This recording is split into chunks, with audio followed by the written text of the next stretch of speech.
Golden lines for you کے تمام ناظرین کو السلام علیکم دوستوں، آج سے 100 سال بعد مثال کے طور پر 2122 میں ہم سب اپنے رشتہ داروں اور دوستوں کے ساتھ زیر زمین ہوں گے اور اجنبی ہمارے گھروں میں رہیں گے اور ہماری جائیداد غیر لوگوں کی ملکیت ہوگی۔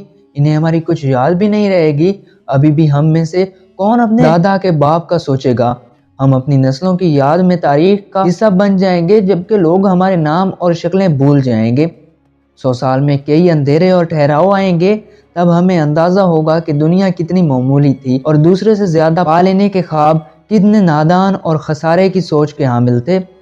اور ہم چاہیں گے کہ اگر ہم اپنی ساری زندگی نیکیاں سمیٹتے اور نیکیاں کرتے ہوئے گزاریں تو وہ موقع آج ہمارے پاس خوش قسمتی سے موجود ہے۔ جب تک ہم باقی ہیں، ابھی زندگی باقی ہے، غور کریں اور بدلیں۔ اے اللہ ہمیں ہدایت دے، اے اللہ ہمارا انجام اچھا کرنا، آمین۔